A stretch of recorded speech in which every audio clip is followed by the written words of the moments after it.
أعوذ بالله من الشيطان الرجيم بسم الله الرحمن الرحيم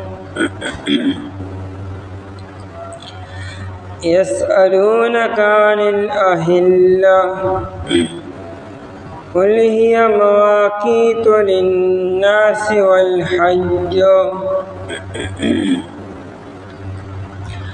وليس البر بأن تأتوا البيوت من ظهورها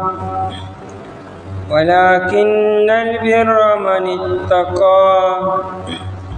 واتوا البيوت من أبوابها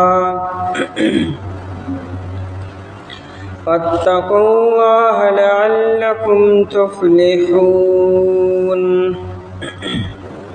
يسألونك دی تپوس کویستانا عن الأهلة فباراد نوی میاشتو کی قلوا یا پیامبر علیہ السلام یا مواقیتو دا وقتون دی للناس دپار د خلقو والحج او دپار د حج وليس البر او ندنیکی بأن تأتوا البیوت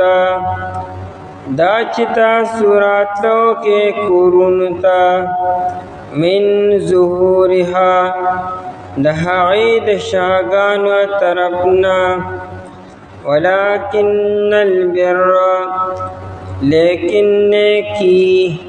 من اتقا دا آچا دا چو یریدو واتو البیوتا اوراتو کے قرن خلوتا من ابوابها دروازو دها عیبان دی واتقوا اللہ او یریگد اللہ تعالیٰ لعلکم تفلحون دپارا دی چتاسو کامیاب شے با آیت مبارکہ کے دا دو خبر بیان دے یو خدا چه صحابه کرام رضی اللہ تعالی عنہم د نبی علیہ السلام نا د میاشت بارک تپوسو کو چې دا میاش ولې د انور په شانتی په یو حال باندې نی څنګه چې نور د کال 12 میاشتې روزانه اک په یو حال باندې گول وی او برابر وی او دا میاش پاوله کې نری وی بیا رو غټیږي بیا کامل شي او بیا په کمیدو باندې راشي اخره کې بیا نری شي او یو شپه یا دو شپې یا درې شپې بالکل په نظر باندې نه راځي نو دا سپوږمۍ ولې د انور په شانتې په یو حال باندې نه ده یو دا تپوس یې کړو قرآن کریم دای جواب وکړو او دین د جاہلیت دی او رسم تردید دی جاہلیت کې دا طریقه وا او د اسلام په شروع کې مو چې یو سړی به حج یا عمرې له به تو احرام به وتړو او د کوره به ووتو نو بیا که واپس کور ته به راتو نو په دروازه باندې به نه راتو بلکې د کور په شا باندې به راغی کوټې ته به په اندر پایه باندې راوختو یا د کوټې شاته دیوال به سورې کو کمرې ته به راننوتو او دا به دې کامله نیکي ګڼله او دا به ګناه ګڼو چې مونږ دې د احرام په حالت کې کور ته په دروازه باندې واپس راشو. قرآن کریم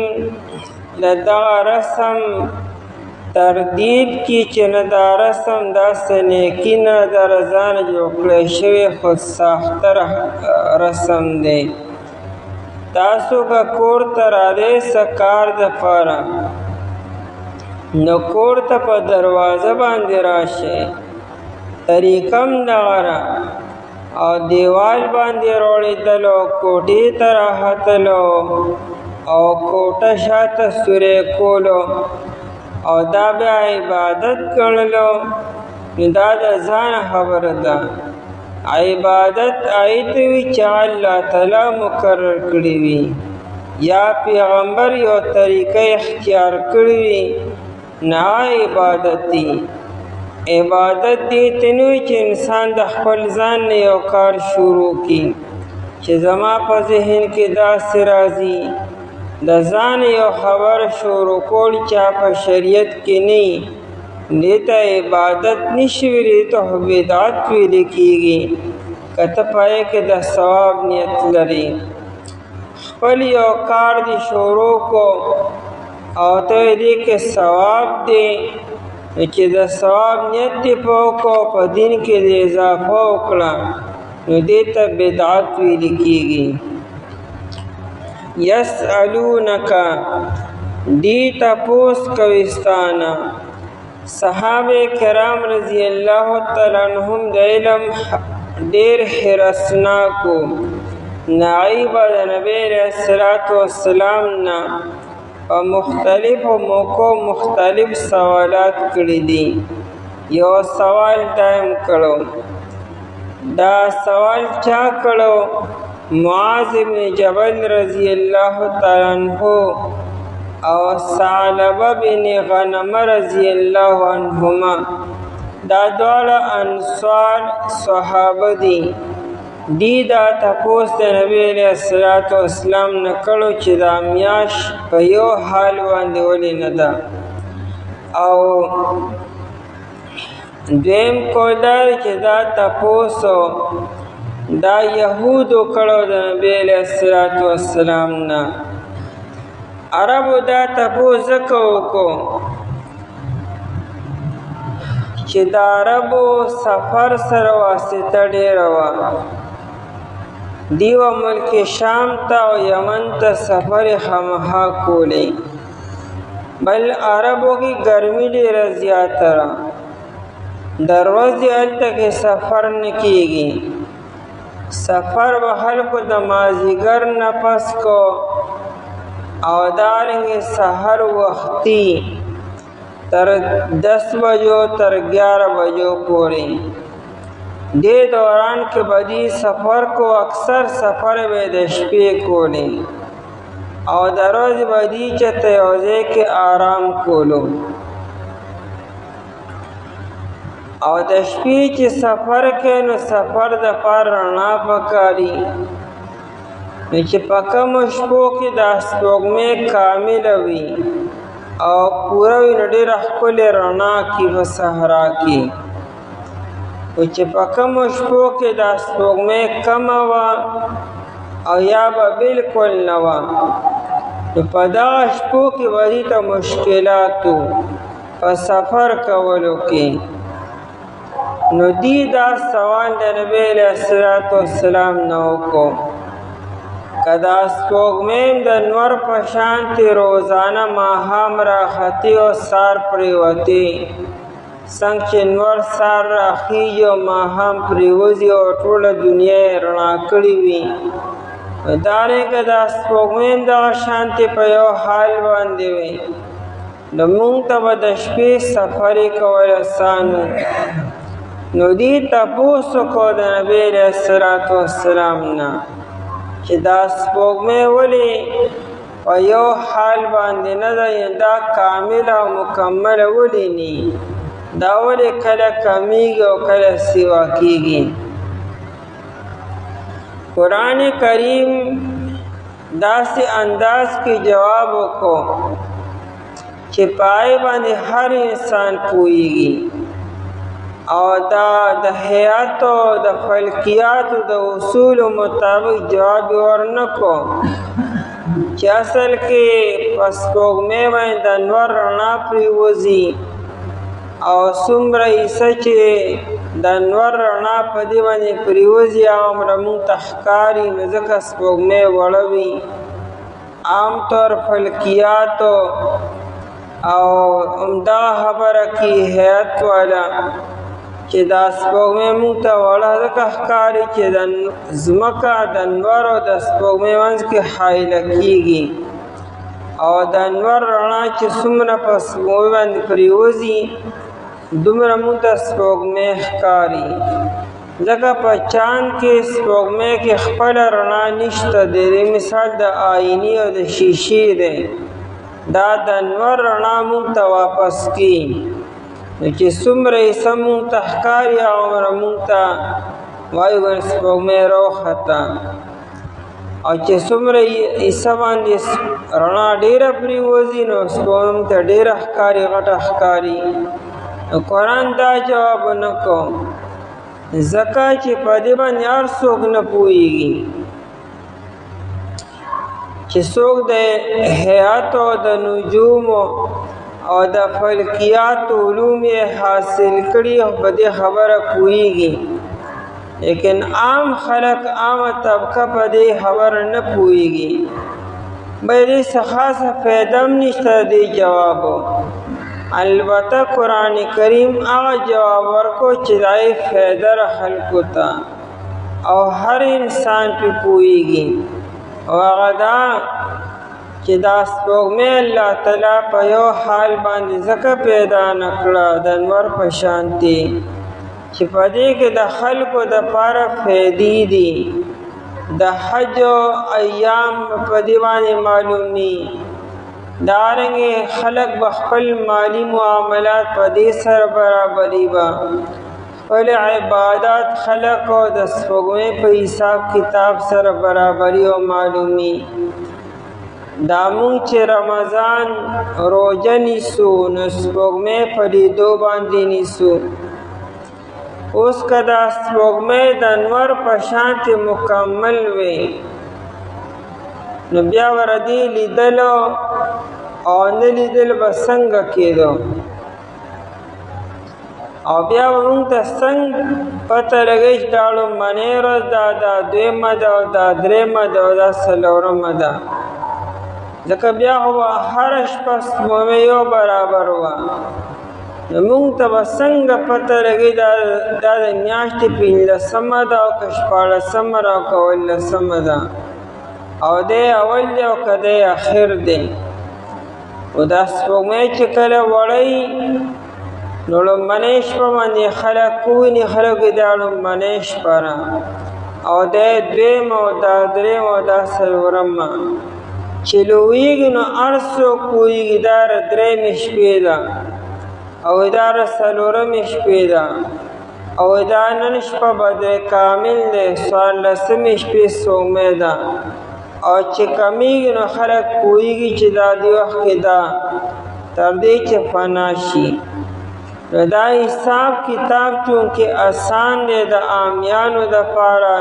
او عوامو دپاره، جاهلانو دپاره، علماو دپاره، لیکا پړاو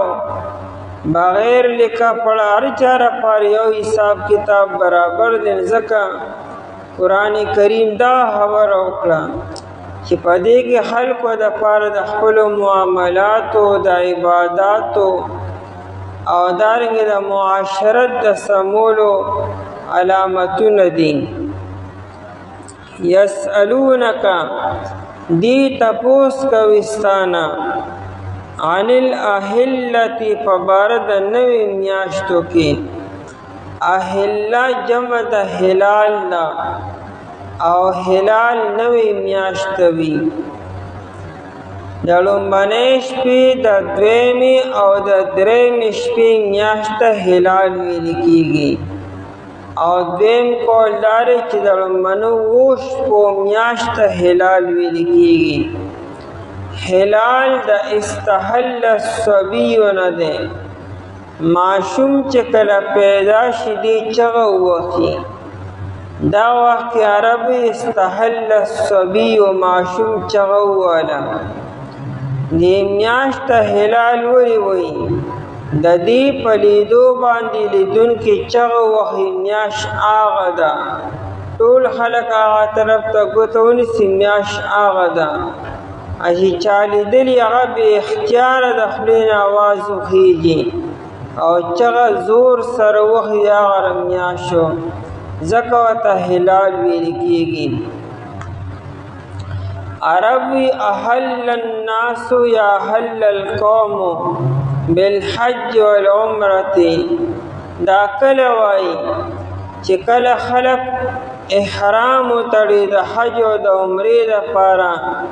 نو تلبیه شروع کې په تیز اواز سره لبیک اللهم لبیک. دا وخت کې عربي احل القوم بالحج والعمرة. نو په دې هلال کې په هله کې او په حله کې د چغې وهلو د اواز پورته کولو معنا پرتر ځکه ته هلال ویل کېږي.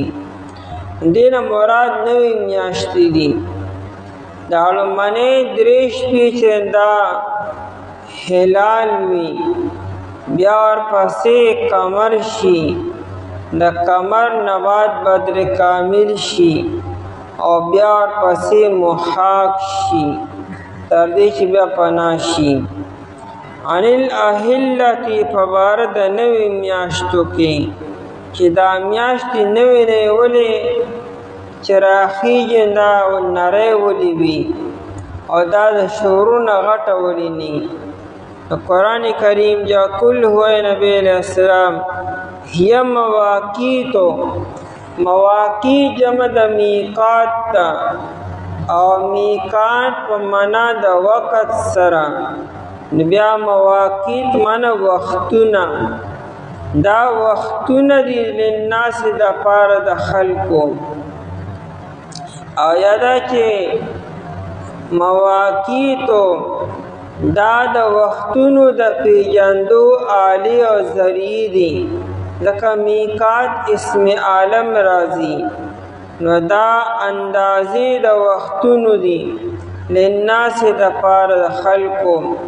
یعنی خلق په دې سره خپل اوقات معلومي او مقرري. یو بل نیټه ورکړي نو خلق د سپوږمۍ په 15مه باندې، د میاشتې په 15مه، یا وی دا بل میاشت چې راوخیږي یا چې د پلانکې میاشت راوخیږي، نو خلق په دې سره یو بل نیټه ورکړي. مواقیت للناس دا وختونه دي للناس د پاره د خلکو. په دې سره خلق یو بل نیټې ورکړي. دارنګې د زنانه عدت په دې سره تیریږي د میاشتې په حساب سره. دارنګې مواقیت للناس سره د رمضان حساب کتاب په میاشت سره کیږي، د حج حساب کتاب په میاشت سره دی، د اخترون حساب کتاب په میاشت سره. نو په دې سره د انسان هغه نیټې او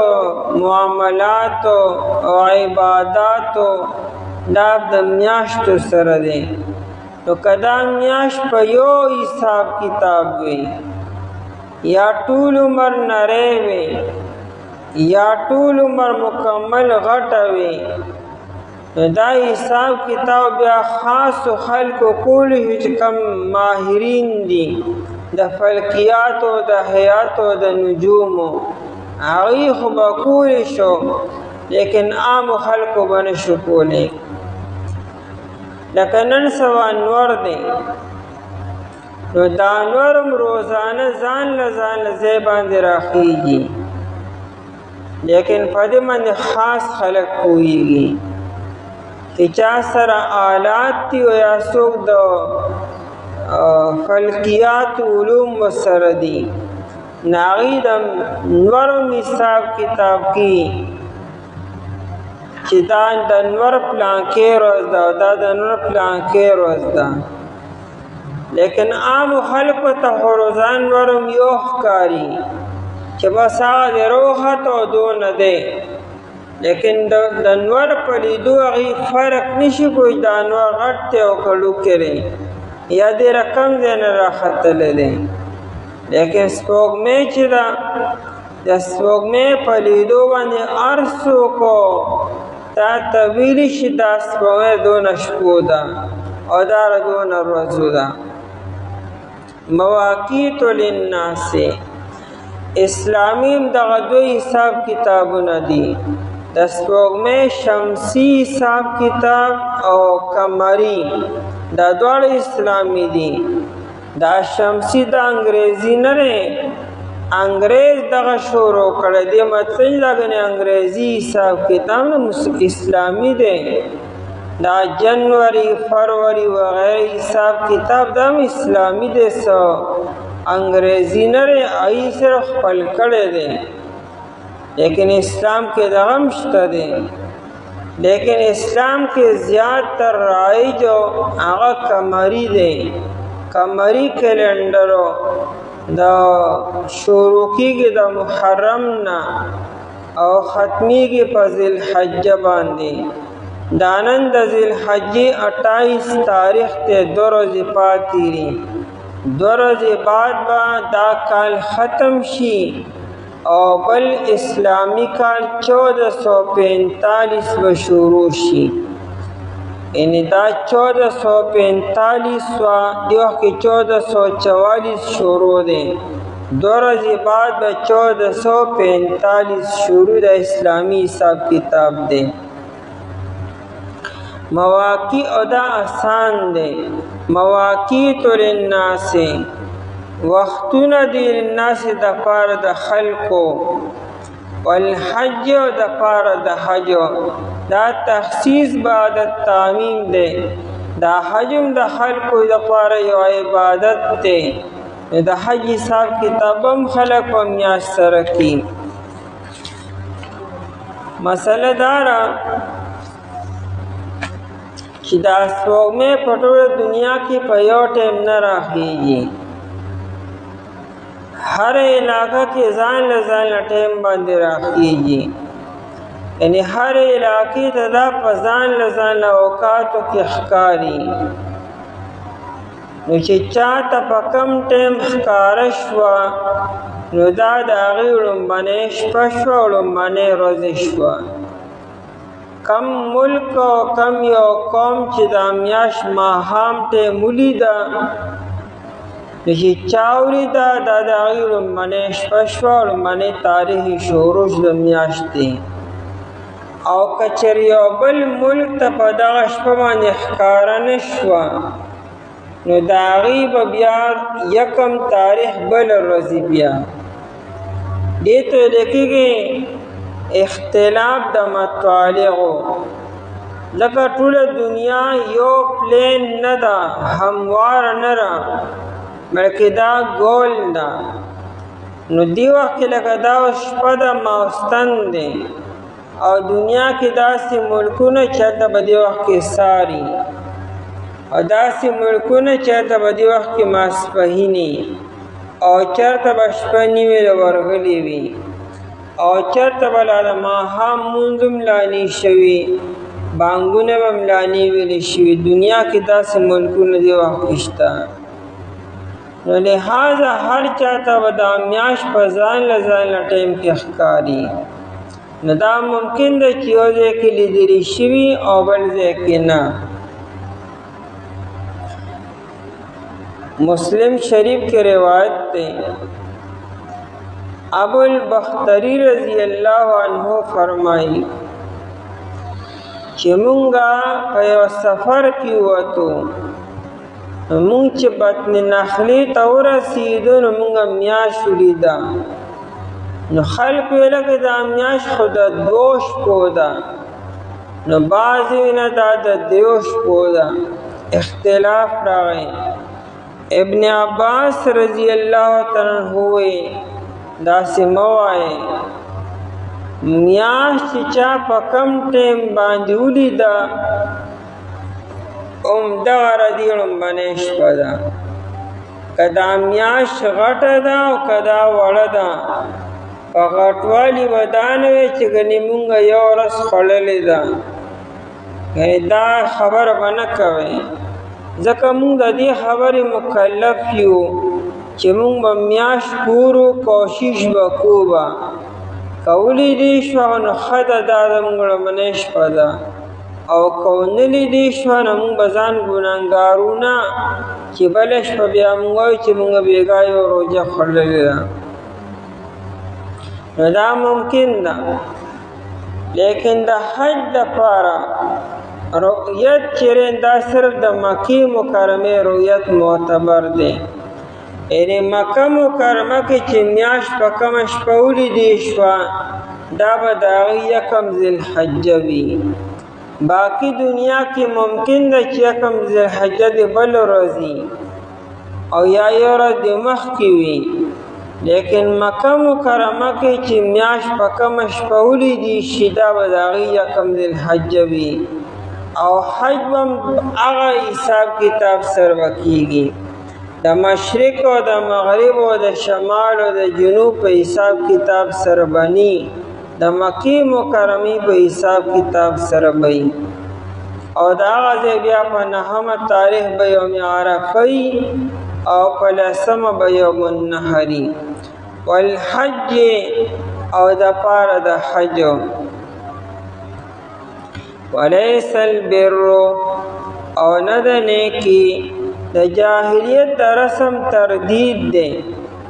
دا انصارو کې څه خلکو د انصارو نه مخکې جاهلیت کې دا طریقه وه،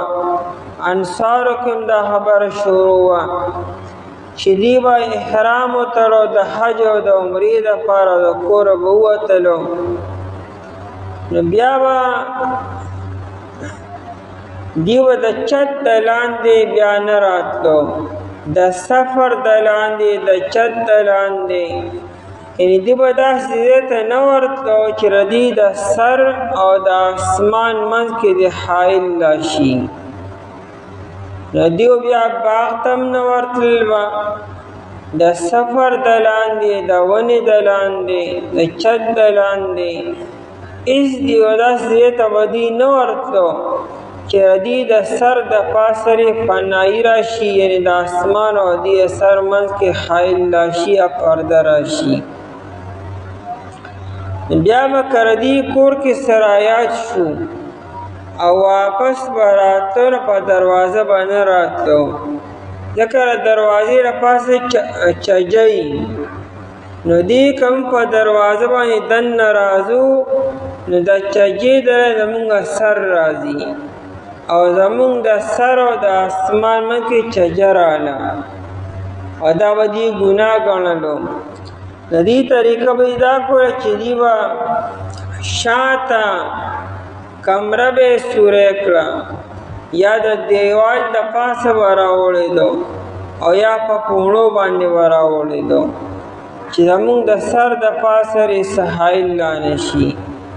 او که د چا کورونه به کچه و خیمې به وي نو خیمې شا طرف ته به رالو، اواز به یې وکړو، هغوی به رابر شو، خبره اتره به یې وکړه یا چې څه پکار به یې راواغېستو بیا به تلو، او دا به دوی نیکي ګڼله. صرف چې کوم حمص خلکو، حمص قریشو ته ویل کېږي، حمص بهادر ته وي، حماسه په معنی د شجاعت سره، هغوی د دې نه مستثنا وو، او دارنګه قبیله خزاعه وغیره او قبیله ثقیف،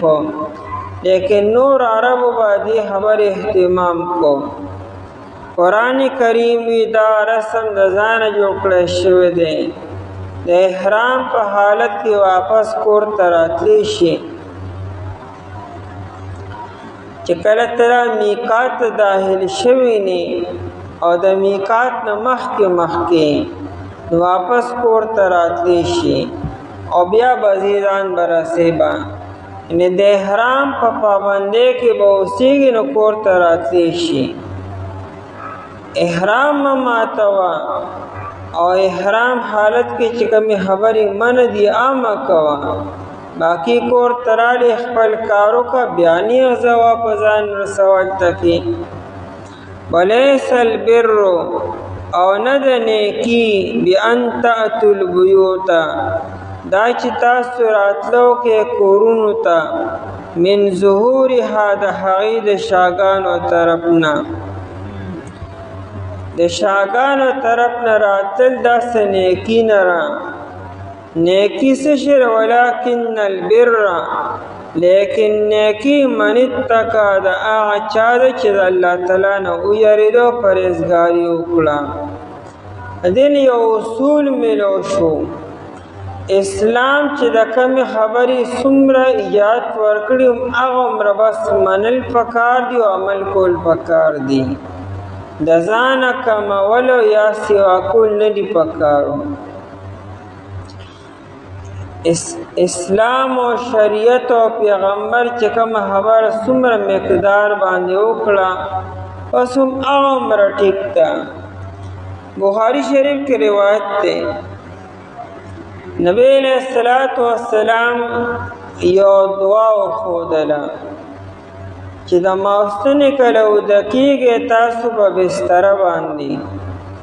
نو دا دعا وایي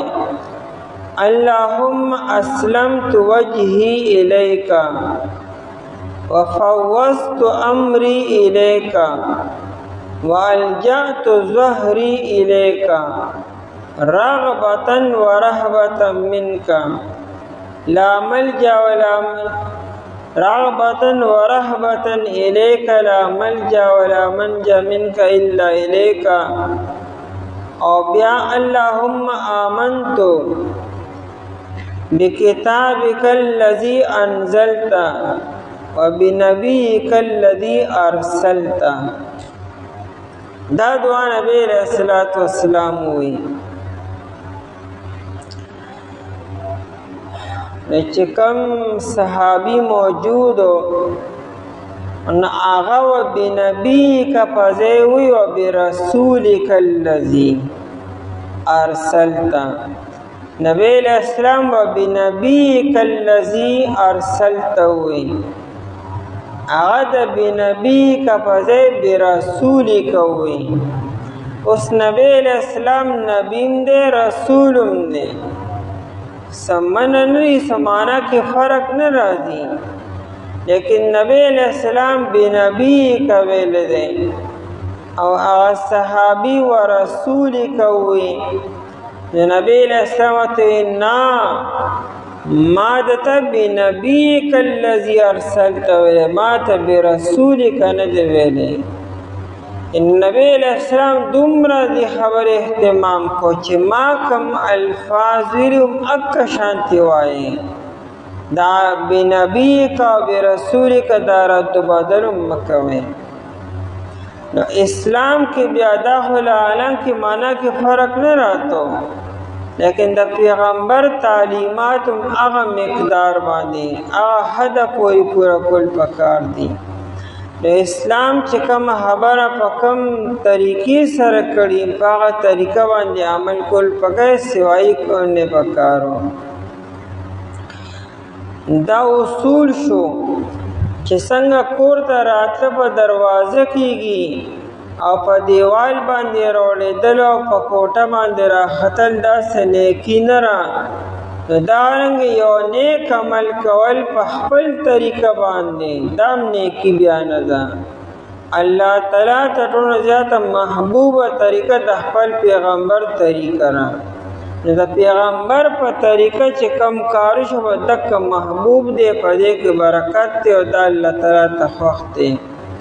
زماستا طریقې الله تعالی دی خو خپل پیغمبر طریقه او تخوخ ده نو پای باندې عمل کول دا عمل جان دی واتل بیوتا اوراتو کې تاسو کورونو ته من ابوابها د هغې په دروازو باندې که په احرام کې او که په غیر احرام کې اعوذ بالله من الشیطان الرجیم بسم الله الرحمن الرحيم وقاتلوا في سبيل الله الذين يقاتلونكم ولا تعتدوا إن الله لا يحب المعتدين. وقاتلوا او تاسو جنگو کے فی سبیل اللہ پلار اللہ تعالی کے الذین ہا کسانو سرا یقاتلونکم چی دوی جنگ کوي تاو سرا ولا تعتدو او تاسو زیاتی مکوي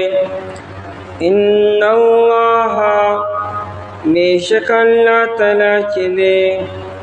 لا يحب المعتدین محبت نکوی دا حدنا تجاوز کون کو سرا. آیت مبارکہ کے کافرانو سرا دا جنگ کولو دا جہاد کولو حکم دے چې کم کافران مشرکان تاو سره جنگ کی او قتال کول غواړي نه اے مسلمانانو تاسو سره بیا جنگ وکړئ او تاسو با د حد نه تجاوز نه کوئ زیاتی به نه کوئ ځکه الله تعالی چې هغه خلک نه خوښوي چې کم د حد نه تجاوز کوونکي وي. دا لومړنی آیت مبارکه دی چې په دې کې مسلمانانو ته د جهاد حکم وشو خو عام حکم نه دی شوی. هغه کافرانو سره به جهاد کوي چې کوم هغوی تاسو سره جهاد کوي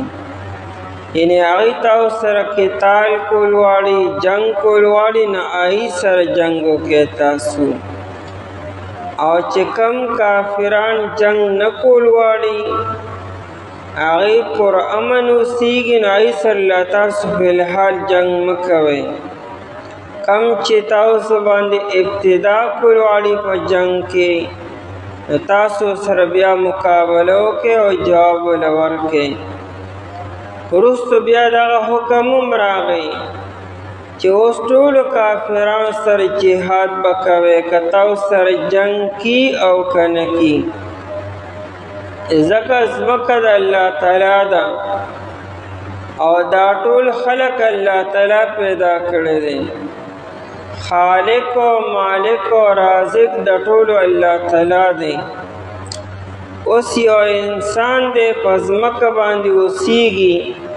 هر څه د الله تعالی استعمالي او الله تعالی نه مني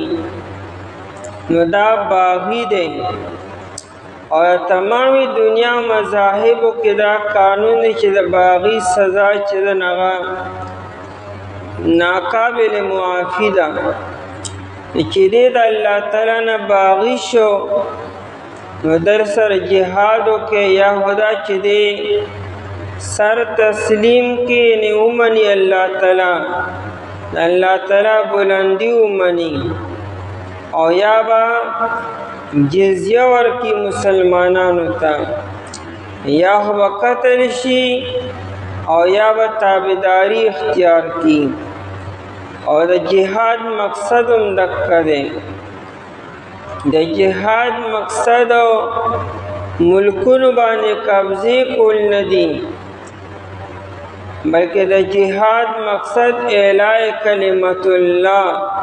چې د الله تعالی دا کلمه چې دا اوچت شي حق غالب شي او کفر مغلوب شي دا د جهاد مقصد دی. آیت مبارکه په دې موقع نازل شو چې کله غزوه احزاب وشوه او کافرانو تښتېدل واپس لاړل. نبی علیہ الصلوۃ والسلام فرمایل د دې نه بعد به کافران په مدینه منوره باندې حمله نه کړي البته مونږ به په ابتدا کو مونږ به ورځو. دین بعد نبی علیہ الصلوۃ والسلام خوب ولیدو چې مونږ صحابه کرام رضی الله عنهم احرامونه تړلي دي او مونږ تری عمره کړې ده. دا خوب نبی علیہ الصلوۃ والسلام صحابو ته بیان کو. د صحابو شوق او جذبه را بیدار شوه چې مونږ حج کو مونږ عمره کو. بل د پیغمبر خوب دا رښتینی وي. نه صحابو جی عمره لزو اگر چې کافرانو په مکه مکرمه باندې قبضه کړې وه، مکه مکرمه ای سره وه او مسلمانانو سره دشمنی وه، خو مؤمنانو مسلمان دا سوچ وکړو چې موږ خو د الله کور ته ځو او د الله د کور څوک مالک نی دا هر چا دپاره وي. نو اگر چې زموږ سره دشمني ده خو موږ خو د حج موږ خو د عمرې په اراده باندې ځو. نو جنګ لزونه سره نو کافران به یقینا موږ د عمرې نه منې نه کي. په دې اراده باندې تیاری شروع شو. تقریبا 1450 صحابه کرام رضی الله عنهم تیار شو او دی د ذوالقعدې په میاشت کې دی د عمرې په اراده باندې روان شو په 5 هجري کې. کله چې دی حدیبی مقام ته ورسېدل هلته کافرانو ته خبر ورسېدو چې دا شان مسلمانان عمرې لره روان دي. دی حرامونه تړلو سره قربانۍ هم روانې کړې وې. حالانکه په عمره کې د قربانو ضرورت نی، قربانی په حج کې کیږي. چې کله ته حج تمتع کې یا حج قران کې نو ته قربانی وکې، دا د شکر دی واجب ده. او په عمره کې قربانی نی، عمره کې هو بس لړ شو عمره وکړه، قربانی وینا واجب ده او نه فرض ده. نو لیکن نبی علیہ السلام و صحابو سر قربانی روانی کړي چونکہ اللہ تعالیٰ تدا منظور و چونکہ عمرہ خو به فی الحال نکیږي او دی به واپس کیږي با. نو مسلمانان له پړونو کې واچولې سر قربانی روانی کړي. حالانکه د قربانو د بوتو دا ډم کې اړوسو و ظاهر کې سوجه نه وه. خیر حدیبی مقام ته ورسېدل او کافران رالو، نبی علیہ السلام سره وفدونه راتلو، خبرې اترې کېدې. اخره کې صلح او معاهده وشو په دې خبره چې مؤمنان مسلمانان به څه کال واپس ځي. تاسو راغلی لیکن زه به واپس مدینه منورې ته او دې پیره کې به تاسو عمره نه کوئ، ځکه که چېرې تاسو له مونږه مقدر کړه د عمرې نو باقي عرب او قبایل به مونږ ته وي چې مکی والا مغلوب شو، مسلمانان پې غالب شو، رالو په زور یې تی عمره وکړه. دا زمونږ دپاره یو بېعزتي ده. حالانکه نبی علیہ السلام و صحابه حرم شریف ته رارسېدلي دي. حدیبیه چېرې دا نیمه په حدود د حرم کې ده او نیمه د حدود د حرم نه بار ده. خیر نبی علیہ السلام په معاهده باندې فیصله وشوه او دا شرط مو چې آینده کال به تاسو راځئ او په دې میاشت کې به راځئ او صرف 3 ورځې به تېروئ او ځان سره به سوایي اسلحه نه راوړئ، صرف توره به راوړئ او توره به په خپله میانۍ کې دننه وي، بار به یې نه روباسئ. نور نیزه شوه، غشي شو وغیره نور څه به نه راوړئ. آینده کال په سن 7 هجری کې همدغه د ذوالقعدې میاشت ده. نبی علیہ السلام او صحابه د عمرې په اراده باندې روان شو، لیکن صحابه کرام رضی الله عنهم سره دا خاطره و اندیشه وه چې په کافرانو څه اعتبار پکار دی. که چېرې هغوی د معاهدې خلاف ورزي وکړي او موږ سره هلته په مکه مکرمه کې جنگ شروع کړي، نو اگر چې معاهده شوې وه خو د هغې د معاهدې څوک تپوس کولی شي؟ علاقه د هغې سره هر سر یې موږ خو به ډېر لرې یو، نو که چېرې د جنګ نوبت راغی نو څه به کېږي بیا؟ نو الله تعالی په دغه موقع د آیت مبارکه نازل کو چې تاسو ابتدا د جنگ مه کوئ، تاسو راشئ عمرې له، او که هغې ابتدا وکړه د جنګو، که په حدود د حرم کې دننه او که باري، تر دې که مسجد حرام سره خوا کې هغې تاسو باندې ابتدا وکړه او حمله وکړه، نو بیا تاسو هم جواب ورکړئ او تاسو سره بیا مقابله وکړئ. د حرم شریف تقدس او احترام دی او کوي به، خو که هغوی په خپله د حرم شریف د احترام خیال نه ساتي، د تقدس خیال نه ساتي، نو بیا تاسو سره جنګ وکړئ. نو آیت مبارکه کې دغه حکم راغی چې تاسو به بسم الله یعنی ابتدا به نه کوئ، هغوی ته به انتظار کوئ، هغوی که جنگ شروع کو بیا به جواب ورکوئ به. نبی علیہ السلام 200 سیوا کسان ځان سره روان کړو او ځان سره اسلحه موړه، او د مکې مکرمې نه بار 8 میله فاصله کې یأجج یو ځای دی، هغه ځای کې دغه 200 صحابه کرام کېنولو او اسلحې مای سره کېښوده، او دې ځان سره صرف یو توره وړه په میانې کې دننه، او دا 200 کسانو سره د اسلحې ځکه کېنولي وو، که چېرې فرض که د جنګ نوبت راغی نو زموږ به تش خالی لاس به نه یو، سره به اسلحه یي. نو 8 میله فاصله دونه نه ده، یو تن به راشي هغه به یې له اطلاع ورکړي او اسلحه به یې راوړي دننه، نو ځکه د جنګ نوبت را نو جنګ به وشي په صحیح طریقې سره. لیکن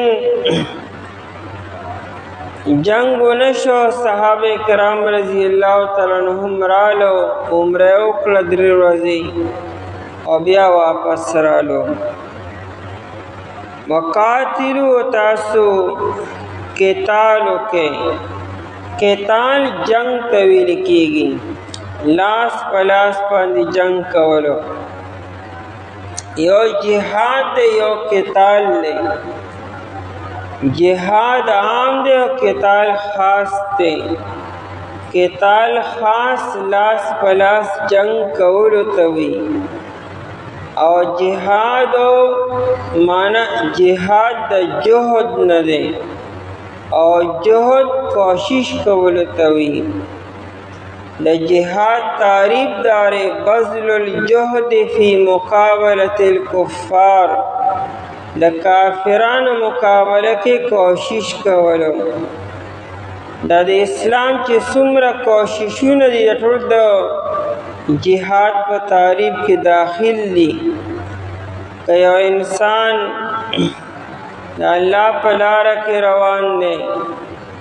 او یا یو انسان کتابونه لیکي اسلامي یا مدرسې چلی او یا دارنګې خلقوں کے محنت کی دن جذبات پکې بیداری، نو دا ټول د جهاد په تعریف کې داخل دي. لکه دا ټول د دین د کافرانو مقابله کې مسلمانان تیارول دي او قتال خاص ته چې کله مقابله نو وقاتلو، چونکه یاره خداره چې کافران جنگو نکی نو تاسو سر بیا جنگو کے، وقاتلو تاسو جنگو کے فی سبیل اللہ پلارد اللہ تعالیٰ کی، دا اللہ پلار کی جنگو کے خپلو کے با جنگ نکوے. وقاتلو دانے چی خپلو کی جنگ شروع کے بایو فعال دکنا قاتل یقاتلو قتال ولیکی چکل دو کسان جنگ کی، لکه د جنگ د پار دویم کس خامخا پکار دی، فریق مخالف پکار دی. یو انسان خپل ځان سره جنگ هونه کی کنا، جنگ هو چا سره کیږي. نو قاتلو تاسو جنگو کې نو چا سره وکوي، نو خامخا څوک پکار دی، نو ځان سره به نه کوئ او نه مؤمنانو مسلمانانو سره وکوي. رستوی الذین یقاتلونکم سره وکوي کافرانو سره. او فی سبیل اللہ پلار د اللہ تعالی کی، سبیل لار توید اللہ لار کم دا، دا استعاره دا مراتن دا اللہ تعالی دین دے او دا اللہ تعالی دا کلمی دا اللہ تعالی دا خبر چی لا الہ الا اللہ رے دا دید و چطول دا پارا. فی سبیل اللہ فی دین اللہ دا اللہ تعالی پا دین کے، اور دا اللہ تعالی دین مراد لار دا، یعنی لار دا اللہ تعالی. دین دا معلوم اشفا چی جہاد اگر چی دا اللہ دا رضا دا پاری و دا اللہ تعالی پا لارک وی دک جہاد دے او دا اللہ تا منظور دے و قبول دے. الذین آکسانو سر یقاتلونکم چاہی جنگ کوی تاو سر، چی کم خلق تاو سر جنگ کین آغی سر تاسو جنگو کے. دا ابتدا کی دا حکم ہو چی تاسو بس صرف آغا خلقو سر جنگ کوي چی تاو سر کی. جہاد پر دو قسم دے، یو اقدامی جہاد دے بل دفاعی جہاد دے. اقدامی جہاد دی توی چی مسلمانان رو لگی او پا کافران باندے حملو کی، دا اقدامی جہاد دے. آیو دا چی مسلمانان ابتدان کی کافران رو لگی مسلمانان باندې حملو کی او مسلمانان داغی دفاعو کی، لکه دا بدر او دا احد او غزوه احزاب، دا ټول جنگونه دا دفاعی جهادو. ځکه کافران د مکین راغلی دی دا احد میدان تا و دا بدر میدان تا او دارنگی غزوه خندقو، دا دفاعی جهادو. ڈیفنسیو وار او یو دا چی مسلمانان رو لگی و حملو کی، دکا غزوه تبوکو، دا مسلمانان تلی دیتا تبوک مقام تا، کافران ہنو راغلی. او دارنگی فتح مکہ چوا آئیکم مسلمانان تلی مکی مکرمی تا. نو اوفنسیو وار اور ڈیفنسیو وار دوڑ دی، اقدامی جہاد اور دفاعی جہاد دوڑشتر دوڑ پہ اسلام کی دی اور نبی علیہ السلام دوڑ کری دی. خدل تکی دا دفاعی جہاد دا ڈیفنسیو وار بیان دے. هغه کسانو سره چې ایتاو سره جنگ کی. او دا حکم بیا وروستو عام شو هر چا سره جهاد وکړي چې هر کافر دی هر مشرک دی. ولیکن دا چې کافر سره به جهاد کې او قتال وکړي خو شرایطو مطابق وکړي. لومړی به کافر ته تبلیغ وکړي دعوت به ورته ورکړي. یعنې هغه ته به لومړی ته د الله تعالی تعارف کې که نه چې بھئی تاسو جهاد ولې کومه. زما مقصد د عامو خلکو په شان د عامو قومونو په شانتې ونه دی. مقصد خدا چې ته د الله تعالی تابعدار شه. نه که هغوی ټیک ته نو بیا جهاد څه دی. هغه کلمه ووایي هغه تابعدار شو نو بیا هغه سره جهاد نشته، بیا هغه سره قتال نشته. نبی علیہ السلام چې کله معاذ ابن جبل رضی اللہ عنہ هغه ولېږم یمن ته، هغه ته همدغه تعلیم کړو چې ته یمن خلک راوبله کلمې ته. که هغې کلمه وویله نو بس بیا خو هغې سره بیا جهاد نشته دی. بیا ورته ووایه چې تاسو ته به هغه څه میلاویږي چې کوم مونږ ته میلاویږي. یعنې مونږ تاسو بیا په اسلام کې یو برابر یو که تاسو دا کلمه ووایئ او تابعداري مې اختیار کړه. نو ولا تعتدوا او تاسو زیاتی مکوئ. اعتدا د حد نه تجاوز کولو، د حد نه تجاوز مکوئ. د حد نه د تجاوز یو مطلب دا دی چې ابتدا بالقتال تاسو مکوئ. کافران جنگ نه کین تاسو سره جنگ شروع کې. اسنه تاسو غوسه کې راشه، جذباتو کې راشه چې ګوره تیر کال دی مونږه حرم شریف ته پرې نه ښودو او مونږ له خامخا کړو راکړو څه کال لرې بیا رالو. نو اسنه چې تاسو بانې ولټوئ هغې دونه څه نه کې تاسو ورسره جنگ شروع کې او جنگ ونښلوئ. نو ابتدا بالقتال به تاسو بالکل نه کوئ. تاسو به د امن کې د اوسېدو کوشش کوئ. ها که هغې ابتدا وکړل بیا به سره تاسو کوئ. نو که چېرې هغې نه کړي او تاسو ورسره ابتدا وکړل دا په حد نه تجاوز کې تاسو رالی او داسې به نه کوئ. ځکه چې الله تعالی هغه خلک نه خوښي چې هغوی د حد نه تجاوز کوي. ولا تعتدوا دویم مطلب دا دی چې لا تقاتل من لا یقاتلوک. چې کوم خلک تاسو سره جنگ نه کوي سره تاسو جنگ مه کوئ. او میدان جنگ دپاره خپل اصول دی. اسلام د جنگ داسې نه چې ګاندیر نګري ده چې څه دې وکړو نو بس ټیک دي ګڼي. نه، د جنګ هم باقاعده اصول دي. نبی علیہ السلام به چې کله یو جماعت لیږو د جهاد دپاره یو سریه به یې لیږله یا یو غټ لښکر به یې لیږو نو هغوی ته یې باقاعده وصیت کو او خاص طور امیر ته به وصیت وکړو. هغه ته به وی چې بتقوی الله د الله د یری وصیت به ورته وکړو چې د الله نه ګورې یریږه. لکه الله تعالی هر ځای کې شته، یعنې زه خو به هغه ځای کې نه یم خو الله تعالی خو شته که نه.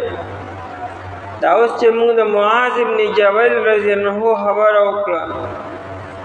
دی چې کله یمن ته نبی علیہ السلام لیږو نو ورته یې ووایي معاذه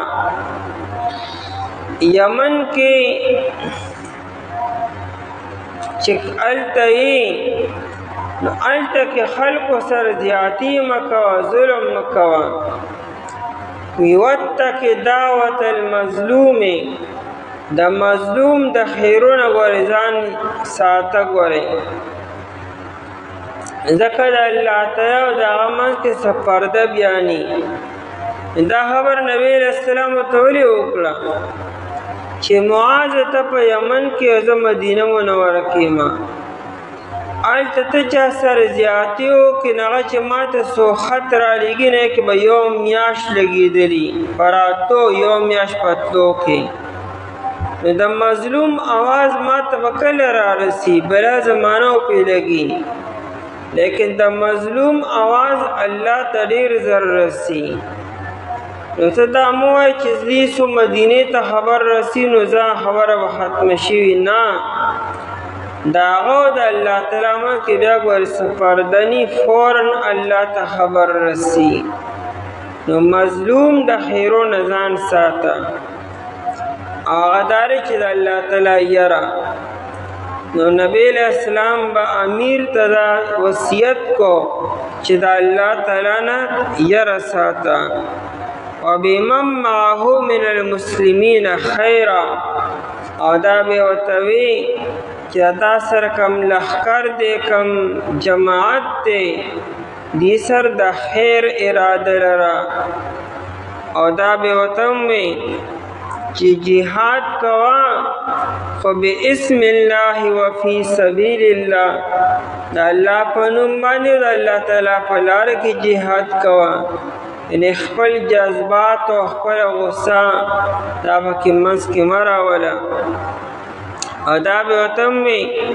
قاتلو من کفر بالله هغه چا سر جهاد کوي چې کوم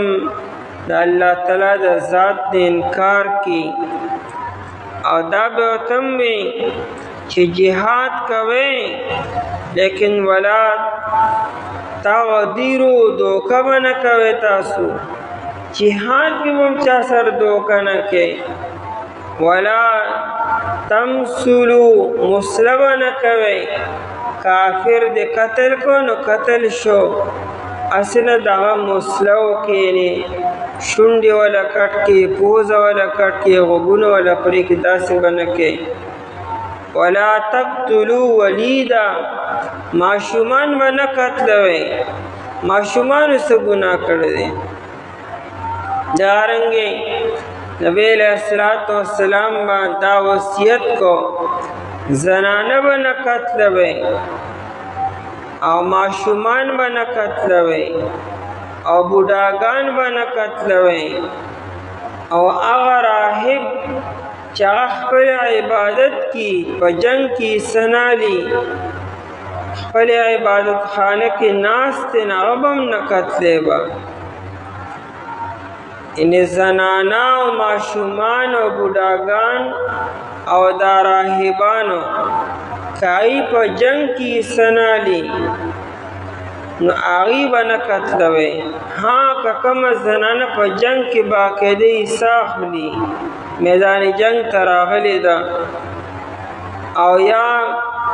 هغه مشران بوډاګان چې هغوی په جنگ کې مدد کی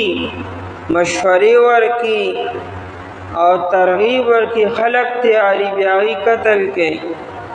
یا کم راهب چې هغه میدان جنگ ته راغلی بیا قتلولی شي خو که چېرې هغه جنگ نه کوي پوره امن اوسېږي خپلو ځایونو کې ای سره به جهاد نه کوي به نه قتلی به ابن عمر رضی الله عنه فرمایي چې په یو غزوه کې یو زنانه وموندلی شوه چې چا وجلې وه نبی علیہ السلام دې نه پس حکم وکړو چې په زنانه باندې به لاس نه اوچتوئ زنانه به نه قتلوئ ابوبکر صدیق رضی اللہ تعالیٰ عنہ ملک شام تا یزید بن ابی سفیان لے گو هغه عامل جوړ کو نه چې هغه لے گو نه هغه په سوارلۍ باندې ناستو ابوبکر صدیق رضی اللہ عنہ سره پیدل روانو نه یزید بن ابی سفیان او بکر صدیق رضی اللہ عنہ ته وی چې اے د الله خلیفہ د الله د رسول خلیفہ یا خو ته سورلې ته روخیږي چې دواړه برابر شو او یا بدکت در کوس شمه لکه دا بې ادبي ده چې د په سورلې ناستې مته پیدل روانې ابوبکر صدیق رضی اللہ عنہ ورته وی نه زه سورلې ته خیږم نه به ته راکوزېږې نبی علیہ السلام هم دک شان خلق رخصتو چې امیر با په سورلې باندې ناستو نبی علیہ السلام ورسره پیدل تو زما شانتې کومه هغه ته بیا وصیتونه وکړو ورته انی اوصیک بوصیة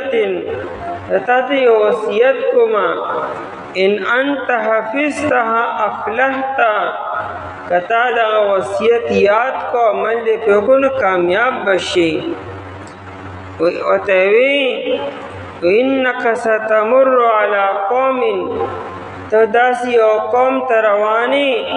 قد حبسوا انفسهم فی الصوامع چې په خپلو عبادت خانو کې ناستې عبادت وکړي لکه راهبانو او د هغې زمانې نو او زعموا لله دی خپل خیال دار چې مونږ هر څه د الله دپاره کو نو ته فدعهم هغې پرېږده یعنې هغې باندې لاس مو اوچته او توره مو اوچته وه پرې چې خپل عبادت کي او ته وی لا تقتلوا امرأة ښځه به نه قتلوئ ولا صبیا ماشومان به نه قتلوئ ولا شیخا فانیا بوډا به نه قتلوئ ولا تعقروا شجرا مثمرا هغه ونې هم نه پرې کوئ چې هغه میوهدارې وي میوهدارې ونې مه کټ کوئ ولا او دارنګه ولا تغرقوا نخلا کجوري مه کټ کوئ دارنګه ولا تحرقوه سوځوئ مه باغات مه سوځوئ فصلونه مه سوځوئ ولا تذبحوا بقرة غواګانې مه حلالوئ هلته څاروي وله مه حلالوئ ولا شاة مول بیزي حلالوئ الا لمآکل که د خوراک دپاره بیزي پکار دی بیا حلالولی شي نبی ابوبکر صدیق رضی اللہ عنہ دا وصیتونه کړو هیرې کې ورته ووایي چې آبادۍ به هم نه نړوئ دا د جهاد اصولو اسلام دا پیش کړي دي یو سریه نبی علیہ السلام لېږلې وه سریه دې ته وي چې نبی علیہ السلام پکې پخپله ني یو جماعت یې لېږلی د 40 کسانو کم از کم 40 کسانو یو مهم دپاره نو هلته کې یو شپونکي راغی نو چې صحابه ولیدو وي دا خو صحابه دي نو هغه مسلمانو خو چاته پته نه وه نو هغه راغی السلام علیکم یې وویو کلمې ووی دلته کې صحابه ووی خالد بن ولید رضی اللہ عنہ یا اسامه بن زید رضی اللہ عنہ چې دا دې د ځان د بچ کولو دپاره کلمه وي چې زموږ نه دا بیزي او دا مال بچ کي یعنې دا مسلمان نه دی او هغې پې توره اوچته کړه او هغه غریب یې شهید کو چې کله جماعت واپس راغی د نبی علیہ السلام دا مستقل عملو چې کارګزاري به یې وروله د اول نه تر اخره پورې چې څه شي وه به صاحب وی امیر څه کړي دي خلکو څه کړي دي خبره پاکه کېده نو هغه واقعه بیان شوه نبی علیہ السلام ورته ووایي چې کله هغه کلمه ووایي نو بیا تاسو څنګه توره اوچته کړه وجیا خو د خپل ځان د بچکولو دپاره او د خپل کنډک بیزو بچکولو دپاره کلمه ویلې وه. نبی علیه السلام فهلا شققت قلبه، کتاب ولا دا سینه سیرلی وه، اړه به دې ولا روباسلی و. تا به د اړه کتلو چې دا کلمه د اړه د اخلاص نه ده او که نه دا د مال د بچکولو دپاره ده. مطلب څه و چې هغه په خوله وویم دې له اعتبار دی که نه. تره چاړه خو نشي روباسلی چې په اړه کې شته او که نشته، دې نه ته څه خبرې. دا خو صرف الله تعالی په دې خبرو پوهېږي چې دا کلمه د په اړه کې ده او که نه صرف په خوله باندې ده. موږ خو د ظاهر مکلف یو چې ظاهره کې یو انسان په خوله باندې کلمه وي به دا مؤمن مسلمان دی، او دننه اړه کې چې هر څه خو د ده او د الله منځ کې مسله ده. وحسابهم علی الله، مشهور حدیث ہے بخاری کی اور مشکات کے نورو کتابونو کې چې انسان په خوله باندې وي بس یې تابعدار دی، مؤمن مسلمان دی. اگر چې دی منافق ردی حساب کتاب الله سره دی، الله بیا ړی حساب کتاب ورسره کوي. دا اسلام د جهاد اصولو د میدان جنگ اصولو چې په دې کې به هم داسې نه کوي. ان الله لا يحب المعتدین، بیشک اللہ تعالی چې دی اوسم لا خلق په اسلام دا اعتراض کی چې دا اسلام چرن بزور شمشیر پیلا ہے دا توری پزور کم دے کے اغا خور شوه دی. 27 غزوات نبی علیہ السلام کړي دي، 20 غزوات 20 جنگونه شوي دي، او په 20 غزواتو کې چې څومره خلق قتل شوه دی یا صحابه شهیدان شوي دي ټول جمع کړي نو 1014 کسان دي. 1014 دا د کافرانو طرف نه مو د مسلمانانو طرف نه هم دا قتل شوي دي. او په 27 غزواتو کې او صرف چې کمی لومبنی جنگ عظیم شوی یو جنگ صرف او 2 کروڑ خلق پای کې قتل شوی دی، او په دوسری جنگ عظیم کې 6 کروڑ خلق قتل شوی دی. یو جنگ شوی صرف یو، دوسری جنگ 6 کروڑ او دا 27 جنگونه شوی دي او پای کې ټوټل 1014 کسان دي. نو دا د اسلام حقانیت د اسلام د قتل او عرض د پاره دی خبر د پاره نه کی، یو مقصد د پاره کی. وقاتلو تاسو جنگو کې ولار د الله تعالی کې آکسانو سره چې دی جنگ کوي تاسو سره او تاسو زیاتی مکوي، بشک الله تعالی چې دی مینا نه کوي زیاتی کوونکو سره. اعوذ بالله من الشیطان الرجیم، بسم الله الرحمن الرحیم. وَاقْتُلُوهُمْ حَيْثُ ثَقِفْتُمُوهُمْ وَأَخْرِجُوهُمْ مِنْ حَيْثُ أَخْرَجُوكُمْ وَالْفِتْنَةُ أَشَدُّ مِنَ الْقَتْلِ وَلَا تُقَاتِلُوهُمْ عِنْدَ الْمَسْجِدِ الْحَرَامِ حَتَّى يُقَاتِلُوكُمْ فِيهِ فَإِنْ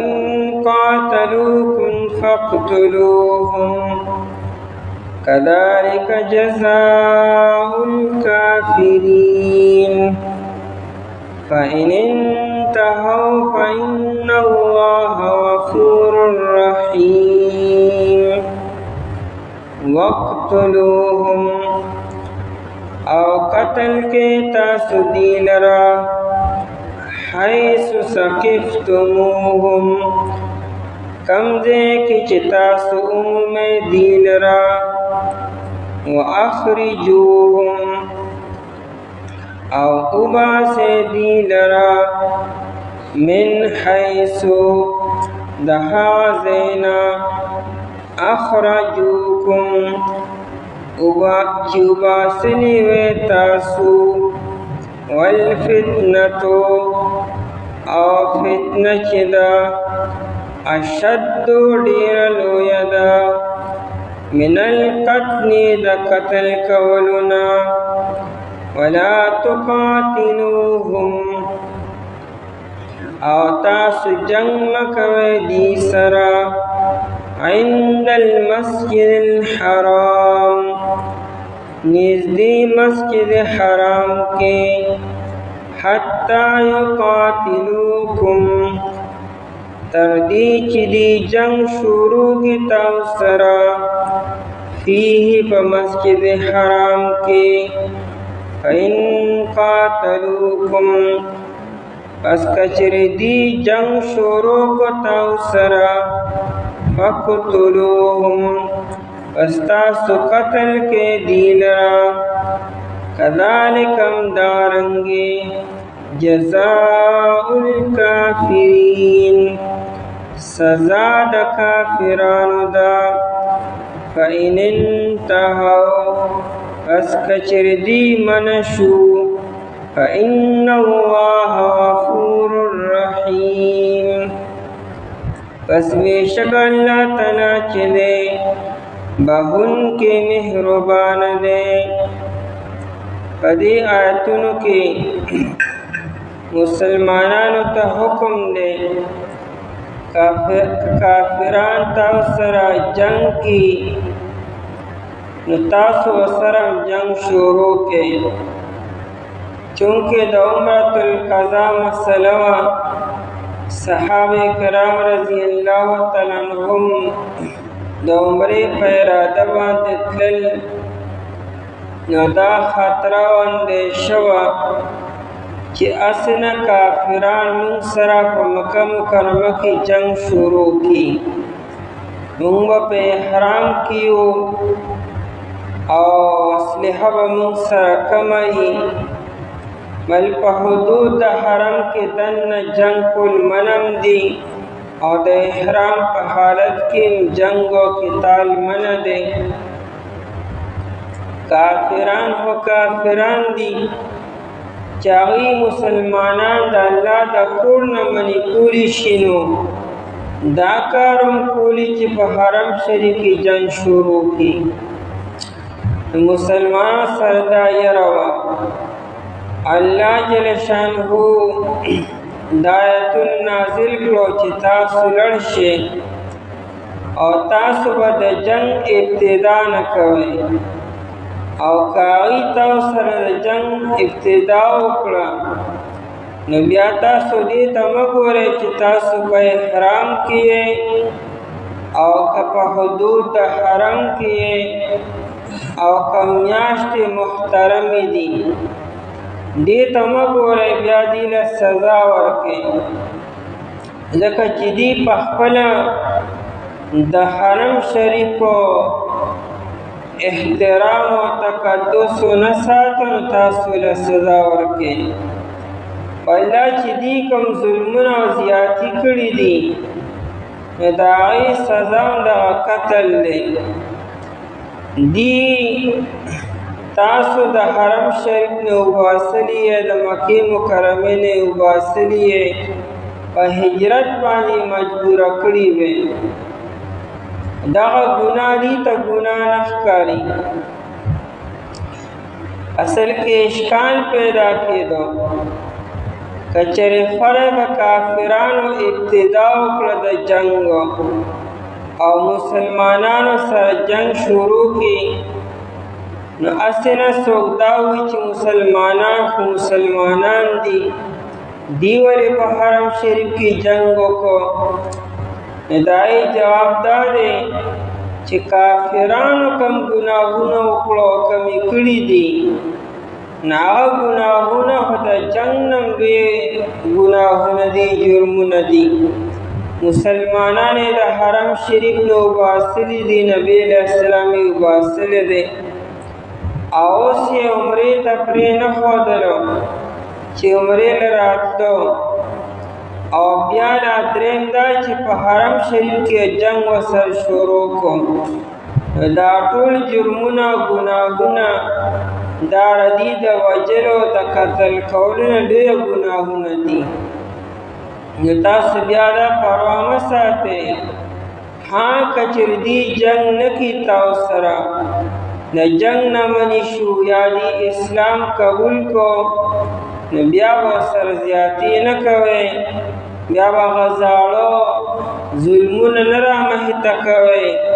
چې دی خو موږ سره په پلانکي وخت کې دا کارونه کړي دي نو راشئ سزا خو له ورکړه نه الله تعالی بخښونکی مهربانه دی چې څه شوي دی هغه ته الله تعالی معاف کړي مزید تاسو په دې سر بیا جنګ نه کوئ وقتلوهم او قتل کې تاسو دی لرا محکیات کې مې دې ذکر او چې تاسو خلکو سره جنگ وکړئ چې کوم تاسو سره جنگ کی اوس دوی چې قتل کې دی لرا وقتلوهم او قتل کې تاسو دی لرا په جنگ کې بیا په دې باندې مهرباني مه کوئ چې کوم سړی میدان جنگ ته راغلی به ښه برابر قتل کوي عبرتناک سزا ورکوي سورہ محمد کې شپږشتمه سپاره کې را دې ذکر دی چې دومره جنگو کې فضربو ضرب الرقاب دا سټونه ولوخه او بل کې دی سورہ انفال کې چې د لاسو دا بندونه ولوخه چې توري لاس کې نشي راغستی حتی اذا اسخنتموهم فشدوا الوثاق دومره وینې توی کې چې خلق تنه عبرت والی چې خلقو دپاره دا یو عبرت وګړي نورو خلقو دپاره نو وقتلوهم قتل کې تاسو دی لرا حیث ثقفتموهم کم دې کې چې تاسو عمومي دی لرا چې کله دی تاسو سره جنگ شروع کو نو بیا دی سره جنگ شروع کې او قتل کې بیا که یو سړی په حدود حرم کې دننه پناه واغسته که په خانه کعبه کې دننه پناه واغسته او که حتیم ته ننوت او که خانه کعبې غلافې نیسلی او که کور ته ننوتلی چې کله جنگ دی شروع کړی نو بیا یې معاف کوئ بیا سره جنگ شروع کې او قتل یې کې بیا ثقفتموهم چې کوم دی کې تاسو عمومي دی لرا یعنې که په حرم شریف کې وي که د احرام په حالت کې وي او که حل کې بار وي او که میاشتې عزتمند وي دې خبرو بیا پروا مه ساتئ ثقفتموهم ثقفه معنی کې داسې موندل معنی نه ثقفه معنی چې د کوشش نه بعد یو چیز حاصل کې او ومومي چې ته محنت وکړې کوشش وکړې او یو چیز حاصل کې ته ثقفه ویل کېږي په دې کې د کوشش او د مهارت معنی پرته ده عربي ثقفه العلم چې کوم سړی ډېر په مهارت سره او ډېر په کوشش او محنت سره علم حاصل کړي نو عربي ثقفه العلم دې ثقافت ته ثقافت وایي دا زموږ ثقافت دی دا زموږ کلچر دی دا زموږ تهذیب دی دا کلچر او ثقافت دا دونه په اسانه نه جوړیږي په دې چا ډېر زیات محنت کړي په یو مسلې پیدا کولو کې او په خلکو رایج کولو کې څومره کوششونه شوي څومره مزاحمت شوي دای نه بعد یو کلچر یو تهذیب او یو ثقافت جوړیږي. نو دې ثقافه کې د مهارت او د محنت او د کوشش معنا ده. ثقفتموهم چې تاسو عمومي دی لره دی خو به تیښته کې او دی خو به کم خوا ځي، تاسو بیا خو په مهارت سره په کوشش سره راونیسئ او قتل کړئ. واخرجوهم او تاسو وباسئ دی لره من حیث اخرجوهم د هغه ځای نه چې دی وباسلي تاسو، یعنې د حرم شریف نه بار وباسئ ځکه تاسو یې وباسلي وئ. لکه نبی علیه السلام چې کوم صحابه کرامو هجرت کړو هغوی د خوشحالۍ نه او د خپلې مرضۍ نه خو نه وتلي خو مجبوره شو. نبی علیہ السلام کا ہجرت کړی دی که صحابو هجرت کړی دی د مجبورۍ د وجې نه کړی دی. نبی علیہ السلام چې کله هجرت کو او د حرم شریف نه بار وتو نو شاته یې وکتل دی وفرمایلو وایي زه به د دې کلي نه نه وم وتې که چېرې دې خلکو نه وي وباسلې، ځکه حرم شریف سره ډېره زیاته مینه وه او د مجبورۍ نه تللی دی. نو چې څنګه دي تاسو یې وباسلي وی تاسو هم دي وباسئ. من حیث اخرجوکم د کوم ځای نه چې دي وباسلي وی تاسو چا مکه مکرمه نو تلک بتلکه دا به د هغې بدله شي. دا حیثو که مکانیه شي په معنا د ځای او د جګه، یا دا حیثو تشبیهیه دی د یو څیز تشبیه ورکولو، تاسو وباسئ دې لره لکه څنګه چې تاسو یې وباسلي وئ. څنګه چې تاسو یې مجبوره کړئ ظلمونه او زیاتي در باندې شروع کړو تاسو لړئ دارنګه دې دا دایره دومره تنګه کې په دې باندې او اس قسم رحم پې مه کوئ چې دین دغه شانتې یا ایمان نوړي او یا چې د حرم شریف نه بار وځي او یا دا حیثو تعلیلیه دی یعنې علت او وجه بیاني. تاسو وباسئ دې لره د وجې د دې نه چې دي تاسو وباسلي وئ،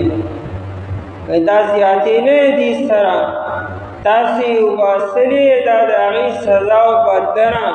تاسو یې وباسئ. دلته کې دوه حکمونه شو، یو دا چې دي قتل کړئ، دویم دا چې دي وباسئ. نو وباسل او قتل خو دواړه نشي جمع کېدی.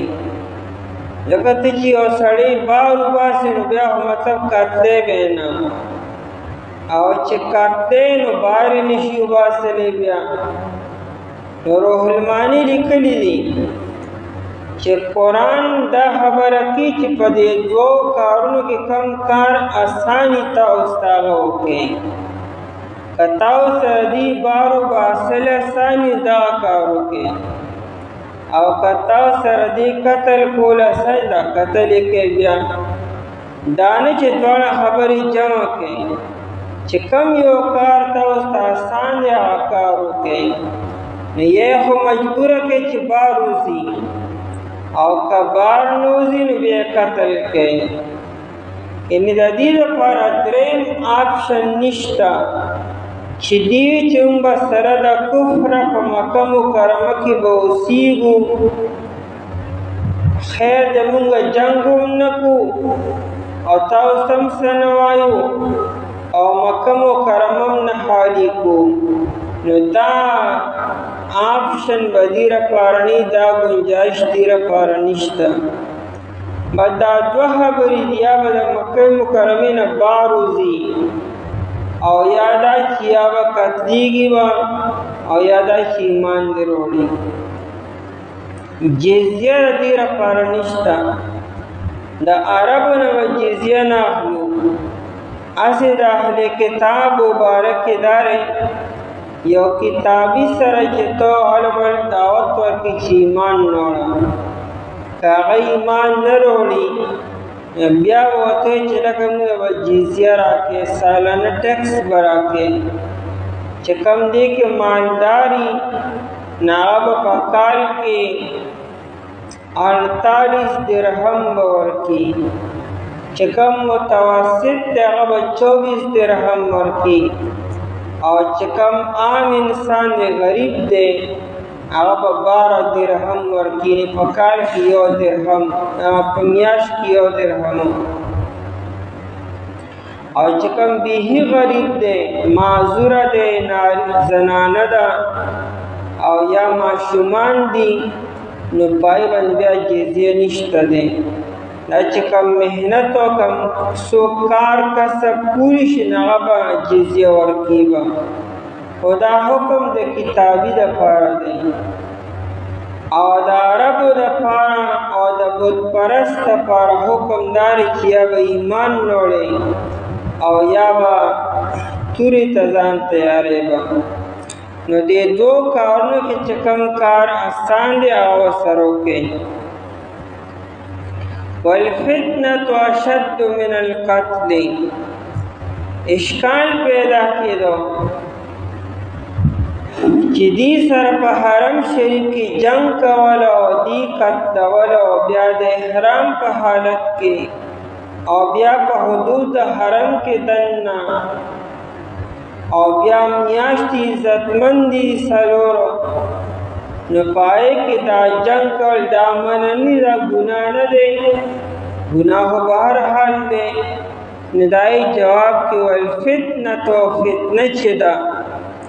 اشد ډیره سخته ده، یعنې ډیره لویه ده او ډیره قبیحه ده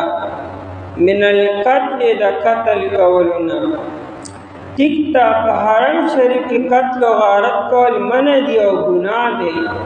او نامناسب کار دی، لیکن دا دی چې څه کړي دي دی لګیارې شرک کې سره د شرک د الله په کور کې اوسېږي په حرم شریف کې. حالانکه حرم شریف د الله تعالی د توحید یو لویه نشاني ده. لومړنی کور په ځمکه باندې حرم شریف آباد شوی دی، د توحید اوازونه د هلته نه راوچت شوي دي. په سوونو په زرګونو انبیا کرام علیهم السلام هلته راغلي دي او دغه دی که ډېر دفن هم دي، تقریبا 300 پورې. نبی علیہ السلام په خپله مکه مکرمه کې پیدا شوی دی. ابراهیم علیہ السلام او اسماعیل علیہ السلام دا حضرت مکه مکرمه کې پاتې شوي دي. هغوی د توحید دپاره دا هر څه کړي دي او هلته کې د الله تعالی سره شرک شروع وي. دا څونه لوی ظلم دی چې په مکه حرم شریف کې 360 بوتان پراته دي، چې کوم د توحید مرکز دی هلته بوتان شروع وي. چو کفر از کعبه برخیزد کجا ماند مسلمانی، که په خانه کعبه کې دننه کفر کېږي نو مسلماني بیا کوم ځای کې را؟ د مسلمانۍ ځای خو دغه ځای دی، د توحید ځای خو دغه دی، او هلته کې کفر شروع دی او شرک شروع دی. نو دا شرک چې دی یا په حرم شریف کې دا ډېر لوی ګناه دی، ډېر سخت ګناه دی د قتل نه. قتل خو بیا هم آسان دی، بل دا چې دې ته ویل کېږي ارتکاب القبیح لدفع الاقبح. ته یو قبیح کار کې خو د مجبورۍ د وجې نه کوې چې په دې سره یو ډېر لوی قبیح کار ختمېږي،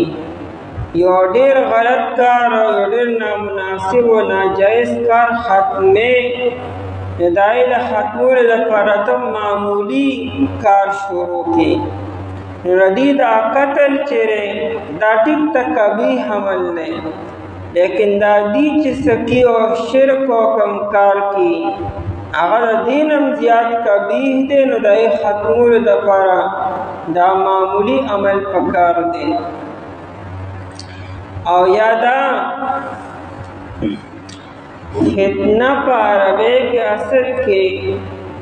عرض الذهب علی النار توی، دا سره راوالی او په اور کې واچي. لکه ته د سرو اصلیت او چې دا کره دي او که دا کوټه ده دا بیکاره دي او که نه عمده او جید دي ښه دي، دې داسې معلومون نه کېږي، دا به ته اور کې واچي.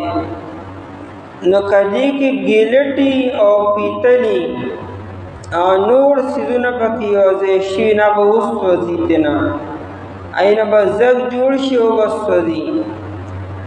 او چې کوم خالص سونی نه به شاته پاتې شي.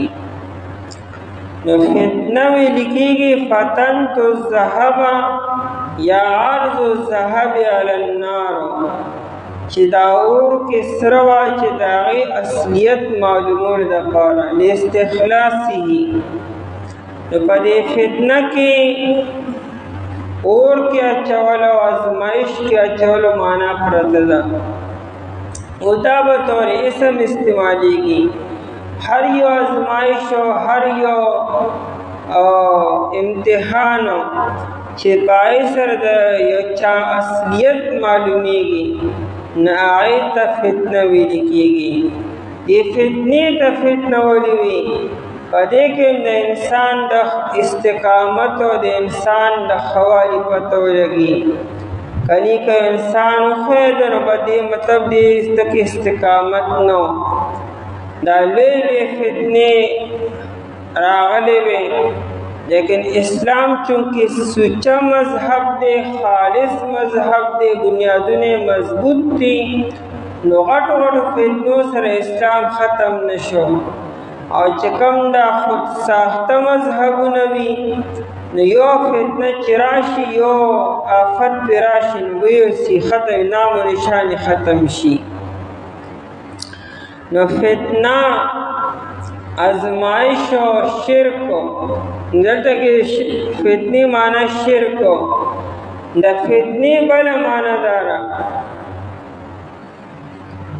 چې دا تاسو مسلمانان د حرم شریف نه وباسلي وو.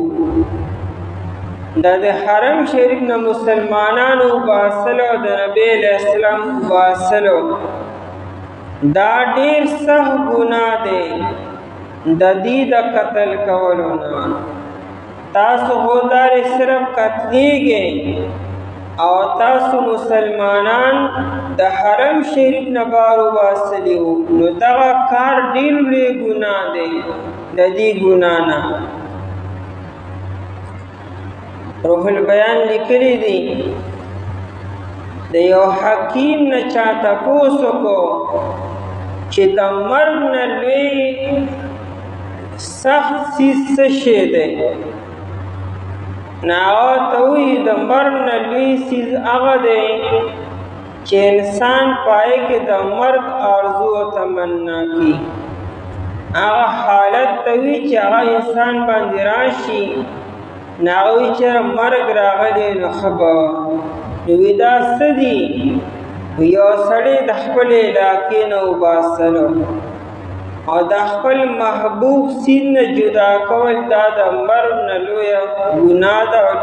لوی سختو عمل دی. ځکه چې دې کله تا د خپل محبوب نه جدا کو، نو په ده باندې هر لمحه مرګ او مرګ دی. دې به هر ټایم وي چې مرګ راغلی نو ښه به وه چې خبره ختمه شوې. ځکه دیار غیر کې او په نورو علاقو کې وخت تېر ډېر د مرګ سره خبرې کول دي. نو دا فتنه یعنې د کلي نه وباسل او د حرم شریف نه وباسل، دا خو هر ټایم مرګ مرګ و. صحابه چې راغلي دي مکې مدینې منورې ته، دا دونه په اسانه راغلي دي او دوی په مدینه منوره کې چې سیټ شوي سیټینګ دونه په اسانه باندې شوی. کم کم ازمایښونه دې مدینه منوره کې راغلي دي، اینا بعد چې ته مدینه منوره کې بیا دې سیټینګ راغلی دی نه هغه هر یو لمحه مرګ او مرګ دی خو صرف یو پیره مرګ دی شاعر وی لقتل بحد السيف أهون موقعا على النفس من قتل بحد فراقي یو سړی ته په توره باندې قتل کا ودا آسان دی د دینا چې د جدای په توره باندې جدا کا ته د خپل علاقې نه وباسه د خپل محبوب نه جدا کا دا جدائی پتوری سر د قتل کول نه زیات سخت عمل دی انګریز چې کله راغی بر صغیر ته او هغه زمانه کې چې کوم مجاهدین او کوم علما او هغوی د انګریز خلاف فتوا ورکړه جهاد یې شروع کړو نو هغوی ډېر علما ګرفتار کړو او هغوی ته به یې د پانسې بس فیصله به یې کوله نو هغه چې کوم صحیح مجاهدین او کوم علما وو نو هغوی شهادت ته دعاګانې به یې کولې او خوشحالېدل به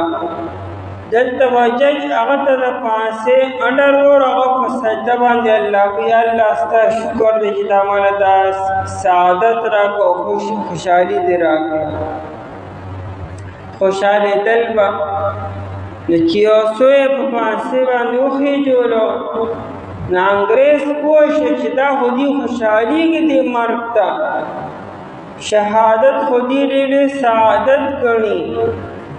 نو هغوی به چې نه دا کار ورسره اوس نه کړو نو هغوی دا حل وباسو چې دې د خپلو بچو نه او د خپل اهلو یالو د کلي نه جدا کړي نو دا جزایر انډومان هغه جزیرو ته به خلک لیږل بیا چې کوم داسې خلک به چې د پانسې مستحق به وو د هغوی په نیز باندې نو هغوی به جزیر انډومان ته لیږلو دا مولانا محمد جعفر تانیسری مولانا عبدالرحیم او علماء صادق پور په زرګونو په سوونو علماء کرام دی بیا په دې طریقې سره جزایر انډومان ته او اټلي ته هغه ته به یې لیږل به نو هغوی دا حل بیا روباسو چې په پانسې سره خو دې خوشحالۍ دې لپاره او دې له دا تکلیف ورکړه چې د خپل علاقې نه یې لرې کړي نو د علاقې نه وباسل او د خپل محبوب نه جدا کول دا د مر نه زیات سخت عمل دی قرآن وی والفتنة اشد من القتل تاسو چې مسلمانان د حرم شریف نه وباسلي وو هغه د قتل نه لوی سخت او جرم او ګناه وه تاسو حدیث اندازه را ولا تقاتلوهم او تاسو مقتلوئ دی لرا یعنی جنگ مکرتو دی سرا ولا تقاتلوهم مخی ہوئی کنا چه حیث ثقفتموهم ارده که اوسوی چه ٹکت ارده که دا کار کوئے لیکن پا حرم شریف بتاسو ابتدا بالقتال نکوئے دا جنگ ابتدا بتاسو نکوئے تاسو مسلمانان یو مذهب علم بردار دیو نه مذهب شته نه سشته دی او تاسو به کم از کم د اصول خیال ساتئ د حرم شریف فضیلت دار تاسو به جنگ باندې ابتدا نه کوئ ولا تقاتلوهم او تاسو جنگ مشروع کوئ دی سره ان لا تفاتحوهم بالقتل هناك عند المسجد الحرام نزدې مسجد حرام کې د چکم حدود حرم ني پای کې دن بداو د جنگ ابتدا نه کوي دا حرام د مسجد صفت ته ان دا محترم دی دل الله تعالی عزت ور کړل حتا یقاتلوکم تر دې چې دی جنگ شروع کی تاسو سره ابتدا د قتل دی شروع کړه نو بیا تاسو سر شروع کې فيه پای کې کدی شروع کړه نو تاسو بیا شروع کې فین قاتلوکم پس کچر دی جنگ شروع کتاو سرا ان پا حرم شریف کی دننا فقتلوهم پس تاسو قتل کے دی لرا بیا دی تمگو رہے یولا سزا ورکے لیکن اللہ تعالی احسانوں کو دی جنگ شروع نہ کو دا جنگ نوبت مرانا ہے کله چې مکه مکرمه فتح شوه او نبی علیہ الصلوۃ والسلام بیا راغی نو صرف په دغه ورځ باندې نبی علیہ السلام په حدود د حرم کې دننه بعضې کسان قتل کړي دي او دا خصوصیت د نبی علیہ الصلوۃ والسلام دی او دا په صحیح حدیثونو کې بخاری ابو داؤد ټولو کتابونو کې دا حدیث دی نبی علیہ السلام فرمایو چې دنن مخکم په حرم شریف کې قتل و غارت حرام او دنن بعد بم بنئ او صرف نن ورځ مال الله تعالی د یو ساعت پورې اجازت راکړی دی هغه د اشراق نه وړې تر مازدیګر پورې ټیم صرف نن ورځ ماته الله تعالی رخصت راکړی دی د بعضې خلکو صفایا پکار وه دای قتل ضروري و ځکه هغوی بلکل باغیان نو صرف د هغوی اجازت و هغه قتل شو په هغه ورځ باندې او بیا د حرم شریف حرمت بیا واپس شو یعنې په دې کې دننه به څوک او جنګ جګړه او قتل و غارت به نه کي کذالک همدارنګې یعنې دا وجل او دا وباسلو جزاء الکافرین سزا و بدره د کافرانو فین انتهوا پس کچر دی منی شو د څه د قتال نه تو سره جنګ نه کی یا منی شو د کفر نه او اسلام وروړو فإن الله غفور رحیم بس بشک اللہ تعالی چې بهون کړي غفور لهم بهون کړي دی لرا رحیم بهم مهربان دی پدی باندې ان غار سره زاړه وته الله تعالی معاف کی بحری محیط لیکلی دی او روح المانی لیکلی دی چې ردیت نه دا مسله معلومه شوه چې چا قصدن قتل کړی دی قتل عمدو نو قاتل کچرې توبه وباسي نو توبه یې قبلیږي به یو انسان جان بوجھ کر قتل کړی دی او قاتل پیمانه شو توبه وباسي نو توبه به یې قبولي ځکه وی قرآن کریم وی چې د کفر دا شرک و کفر دا قتل لی گناہ دے آغی کچری منی شو توبہ و باسر اللہ تعالی بہن کے مہربان دے یو مسلمان بہر حال مسلمان دے آغن کچری قتل شو ناب اللہ تعالی و تسنگ معاف نکی ناغتم دروازہ توبی کلورا او قتل کے تاسو دیل را کم دے کے چتا سوم میں دیل را او باسی دیل را دا کم دے نچی دیو باسی لیے تاسو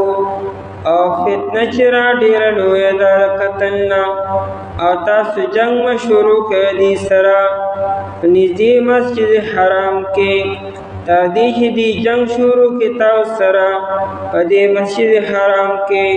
پس کچی دی جنگ شروع کی تاو سرا پس تاسو قتل کے دیلرا دارنگی سزا کافرانو دا پس کچر دی منی شو پس بے شک اللہ تعالی چدے بہن کے مہربان دے